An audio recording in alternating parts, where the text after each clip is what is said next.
सरकार चाहती है कि धर्म के नाम पर इस देश के अंदर आतंक मचे, धर्म के नाम पर इस देश के अंदर दंगे हों, क्योंकि धर्म के नाम पर इस देश में दंगे होंगे तो सरकार को फायदा होगा। हरियाणा के अंदर दंगे हुए हैं, कहीं ना कहीं उसमें सरकार का हाथ होता है। कहते हैं कि इस देश में रहना है तो जय श्री राम बोलना पड़ेगा, इस देश में रहना है तो मोदी योगी को वोट देना पड़ेगा, किसी जुलूस को अच्छी तरह निकलवा सकते हैं तो फिर आप परमिशन ही क्यों देते हैं। जो बीजेपी की सरकार में लॉ एंड ऑर्डर फेल हो चुका है, खामोखा के जो बाबाओं को बुलाकर इस देश में हिंदू मुसलमान करना चाहते हैं, हिंदू मुसलमान करना है, रात दिन हिंदू मुसलमान। सनातनी कह रहे हैं कि ये देश फिर दोबारा मनुस्मृति से चलेगा, हिंदू राष्ट्र बनेगा। कोई भी दंगा होता है उसके जिम्मेदार सरकार होती है। बीजेपी जब जब भी कमजोर होती है यहाँ दंगों की राजनीति करती है, नफरत की राजनीति करती है, हिंदू मुसलमान की राजनीति करती है। कितनी नफरत पैदा कर दी इन्होंने, केवल मुसलमानों को देख देख के गोली मार रहा है। इनको डर है कि 2024 में कहीं ना कहीं हमारे हाथ से सत्ता जा रही है। गाय के नाम पर राजनीति करने का काम किया है, गाय के नाम पर लिंचिंग करने का काम किया है। बीजेपी के जितने भी नेता हैं वो सबसे ज्यादा नफरत फैलाने का काम करते हैं। उनको हर जगह तो हिंदू मुसलमान दिखाई देता है कि 2024 के चुनाव से पहले बीजेपी देश के अंदर धर्म के आधार पर दंगे करा सकती है। भाई सतपाल मलिक ने तो इतना भी कहा कि राम मंदिर पर भी वो आक्रमण करवा सकते हैं, पुलवामा में जो हुआ था उस पर भी उन्होंने सवाल उठाए हैं। तो ये जो सरकार है, जो बीजेपी सरकार है, ये धर्म के नाम पर नफरत फैलाने का काम करती है। आज भी आपने देखा होगा कि अभी हरियाणा के अंदर जो वहाँ पर रॉयट्स हुए हैं, वहाँ पर दंगे हुए हैं, कहीं ना कहीं उसमें सरकार का हाथ होता है। आपने मणिपुर में देखा, मणिपुर में तो सुप्रीम कोर्ट को सुमोटो लेना पड़ा है। तो मणिपुर में 2 महिलाओं को, जो आदिवासी महिला हैं, उनको नंगा घुमाया गया, परेड कराई गई उनकी। तो ये इस देश में ऐसा हो रहा है और प्रधानमंत्री कुछ बोलने का काम नहीं करते। आपने देखा होगा बीजेपी जब जब भी कमजोर होती है यहाँ दंगों की राजनीति करती है, नफरत की राजनीति करती है, हिंदू मुसलमान की राजनीति करती है। जब देश के प्रधानमंत्री इसमें मिले हुए हैं, बीजेपी को सत्ता चाहिए, देश से कुछ लेना देना नहीं है। देश कहीं भी जाए, देश की जीडीपी कहीं भी जाए, देश के नौजवानों को नौकरी मिले ना मिले, देश के एजुकेशन सिस्टम बिल्कुल बेकार हो जाए, मेडिकल सिस्टम बिल्कुल बेकार हो जाए, न्याय व्यवस्था बिल्कुल बेकार हुई पड़ी है। 4.5 करोड़ से ज़्यादा केस पेंडिंग हुए हैं, कोई लेना देना नहीं है। कोर्ट कचहरी का हाल आप देखिए, सिर्फ डेट पे डेट मिली जा रही है, कोई सिस्टम नहीं है। तो ये जो सिस्टम पूरे देश का बिगाड़ रखा है इन लोगों ने, ये जानबूझकर बिगाड़ रखा है। सिर्फ ये सत्ता में रहना चाहते हैं, देश को लूटना चाहते हैं, देश की संपदा है उन पर सब पर अपना अधिकार लगाना चाहते हैं और अपने नौजवान जो उनके व्यापारी लोग हैं उनको देना चाहते हैं। सर अब तो ट्रेन में भी एक पुलिस वाला गोली मार देता। देखिए, बिल्कुल देखिए, बिल्कुल सही कहा आपने। ट्रेन में एक पुलिस वाला जो ट्रेंड है, जिसको ट्रेनिंग दी जाती है, उसके दिमाग में कितनी नफरत पैदा कर दी इन्होंने कि वो केवल मुसलमानों को देख देख के गोली मार रहा है। और जो बीजेपी या नरेंद्र मोदी या योगी के खिलाफ कोई बात करेगा तो आप गोली का सामना करना पड़ेगा।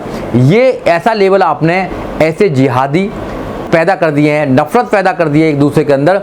अब देश को कहाँ ले जाना चाहते हैं? आपने देखा मणिपुर के अंदर भी वो नफरत ही तो है। मणिपुर के अंदर भी जो नफरत पैदा हो रही है, राजस्थान के अंदर जो नफरत पैदा हो रही है, आपके अंदर बिहार के अंदर जो नफरत पैदा हो रही है, मध्य प्रदेश के अंदर, अभी दिल्ली के अंदर पीछे रॉयट्स हुए थे यहाँ पे, और अब फिलहाल जो हो रहे हैं वो हो रहे हैं आपका हरियाणा के अंदर। तो ये नफरत जो है, ये नफरत जानबूझकर पैदा की जा रही है। ये नफरत बीजेपी का एजेंडा है, बीजेपी की पिच है। ये जाति और जाति पर ये खेलते हैं और ये धर्म के ऊपर राजनीति करते हैं। तो अब वैसे देश के अधिकतर नौजवान लोग, अधिकतर किसान, अधिकतर मजदूर, अधिकतर देश के लोग ये समझ चुके हैं कि ये जो बीजेपी की नफरत वाली राजनीति है अब ये चलने वाली नहीं है। इनको डर है कि 2024 में कहीं ना कहीं हमारे हाथ से सत्ता जा रही है।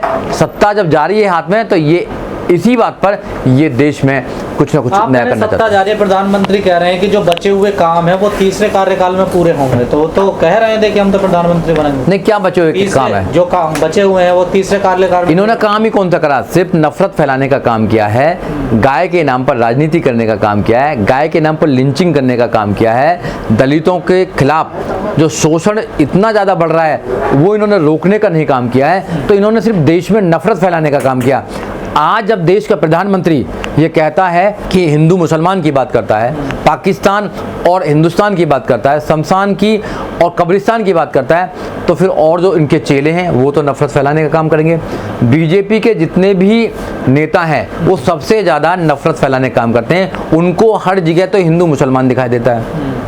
अगर तरकारी के पैसा बढ़ जाते हैं तो मुसलमानों की वजह से, कोविड आता है तो मुसलमानों की वजह से हो जाता है। हर जगह उनको एक धर्म का चश्मा पहना दिया गया है। इतने लोगों को वो कह रहे हैं कि अब हिंदू शोभा यात्रा भी निकाल सकते हैं। देखिए, हाँ। हिंदू शोभा यात्रा निकालें, कोई भी शोभा यात्रा निकालें। अगर बहन कुमारी मायावती ने अपना ट्वीट किया और उन्होंने अपना स्टेटमेंट रखा है कि अगर स्टेट की पुलिस ये सिक्योर नहीं कर सकती कि आप किसी जुलूस को अच्छी तरह निकलवा सकते हैं तो फिर आप परमिशन ही क्यों देते हैं। इसलिए जो बीजेपी की सरकार में लॉ एंड ऑर्डर फेल हो चुका है, ये सरकार फेल हो चुकी है, हर मुद्दे पर फेल हो चुकी है। इनके इशू जो हैं, जो देश के जो रियल इशू हैं, उन पर ये बात नहीं करते हैं। और जो फेक इशू हैं जिनसे कोई लेना देना नहीं है, धर्म से किसी को कोई लेना देना नहीं है, गाय से किसी को कोई लेना देना नहीं है, ये खामोखा के जो बाबाओं को बुलाकर इस देश में हिंदू मुसलमान करना चाहते हैं। हिंदू मुसलमान करना है, रात दिन हिंदू मुसलमान हिंदू मुसलमान हिंदू मुसलमान करना चाहते जाग रहे हैं। हैं। इस देश से कुछ होने वाला नहीं है। सनातनी जाग रहे हैं अब। देखिए, सनातनी जाग रहे हैं तो इसलिए वो जाग रहे हैं क्योंकि वो इस देश को फिर दोबारा संविधान को हटाना चाहते हैं, संविधान को बदलना चाहते हैं, संविधान में जो अधिकार हैं उनको ख़त्म करना चाहते हैं। सनातनी कह रहे हैं कि ये देश फिर दोबारा मनुस्मृति से चलेगा, ये देश फिर वो बनेगा, हिंदू राष्ट्र बनेगा। तो क्या मैं आपके चैनल के माध्यम से इस देश की जनता से पूछना चाहता हूँ कि जो आपके अधिकार हैं, जो महिला के अधिकार हैं, वो तो संविधान में निहित हैं। अगर संविधान को बदल दिया जाएगा तो फिर आप कैसे अपने बच्चों को अच्छी एजुकेशन दे पाओगे, कैसे आप एक गरीब का बच्चा भी बड़ी से बड़ी पोस्ट पर पहुंच पाएगा। तो ये संविधान के दुश्मन है। ये जो दंगे हो रहे, कौन है इसका जिम्मेदार? इसका जिम्मेदार सरकार होती है। कोई भी दंगा होता है उसके जिम्मेदार सरकार होती है। सरकारें उनको रोकने में नाकामयाब है। सरकार की पुलिस कहीं ना कहीं बायस है। सरकार तो कह रही है कि हर आदमी की रक्षा थोड़ा ही कर सकते हैं। नहीं, वो उनका स्टेटमेंट है, पुलिस हर आदमी की रक्षा नहीं कर सकती। फिर सरकार क्यों बनाई जाती है? अगर हर आदमी की रक्षा नहीं की जा सकती है तो आप दंगों को रोक तो सकते हैं। पुलिस एक तरफा इसमें वो करती है, व्यवहार करती है, पुलिस एक तरफा कार्रवाई करने का काम करती है। सरकार के ये सब सह पे काम करती है। जो बाबाएं देश को तोड़ने का स्टेटमेंट देते हैं, जो बाबा देश में अंधविश्वास फैलाने का काम करते हैं, उन बाबाओं को जेड सिक्योरिटी देने का काम करते हैं। क्या सरकार की नीयत साफ है? क्या नहीं है, बिल्कुल साफ नीयत। सरकार चाहती है कि धर्म के नाम पर इस देश के अंदर आतंक मचे, धर्म के नाम पर इस देश के अंदर दंगे हों, क्योंकि धर्म के नाम पर इस देश में दंगे होंगे तो सरकार को फायदा होगा। एक सो कॉल्ड जो राष्ट्रवादी सरकार है उसको फायदा होने की बात होती है।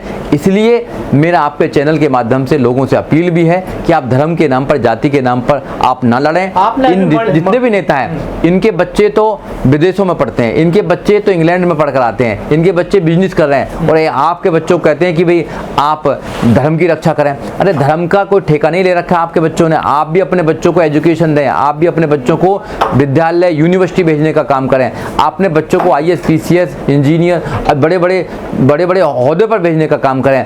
इनके बच्चों को भेजें ना। तो इसलिए ये आपको झूठा ये यहाँ पर राष्ट्रवाद दिखाने का काम कर रहे हैं। इसलिए इस राष्ट्रवाद से बचने का काम करें। आप न्यायप्रिय लोग बने, आप दंगों का हिस्सा ना बने, आप इस देश में शांति फैलाने का काम करें। आप समता, स्वतंत्रता, न्याय और बंधुता पर जो विश्वास है उस पर आप कायम रखें। आप संविधान को पूर्ण रूप से देश में लागू करने पर भागीदारी अपनी पूरी करें। आपने अभी मणिपुर का जिक्र किया, जो वहाँ हिंसा हो रही है पिछले 3 महीने से, वहाँ पर आर्म्स लूटे जा रहे हैं, हथियार लूटे जा रहे हैं पुलिस के। देखो, पुलिस की सह के सिवाय, सरकार की सह के सिवाय कुछ भी नहीं हो सकता। वहाँ सह दे रखी है उन्होंने।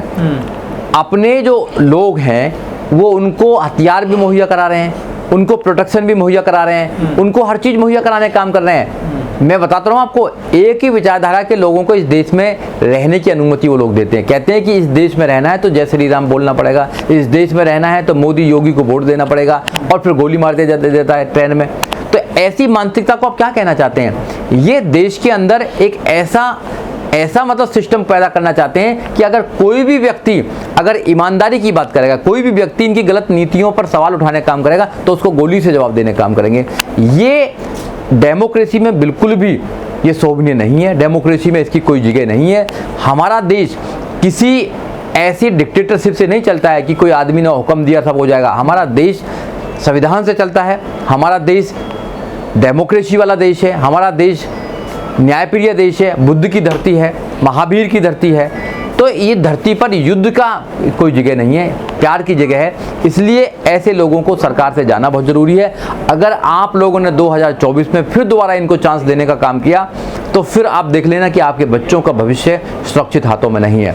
और वोट और बेटी इज्जतदार व्यक्ति को दी जाती है, वैसे ही नहीं भेजी जाती है, क्योंकि वोट आपके बच्चों का डिसाइड करती है, आपके बच्चों का जीवन डिसाइड करती है, आपके बच्चों का भविष्य डिसाइड करती है। आप वोट के जाति के नाम पर, धर्म के नाम पर, क्षेत्रवाद के नाम पर आप ऐसे व्यक्ति को वोट दे देते हैं कि वो 5 साल तक आपकी कोई समस्या सुनने नहीं आता है, आपके अधिकारों को मानने का काम करता है, आपके संविधान को खत्म करने का काम करता है, आपके बच्चों के एजुकेशन को बर्बाद करने का काम करता है, और फिर आप सिर्फ हिंदुत्व के नाम पर उसको वोट देने का काम करते हैं। तो इसलिए मेरे साथियों, मैं इस चैनल के माध्यम से आपको कहना चाहता हूं कि आप लोग किसी के बहकावे में ना आए।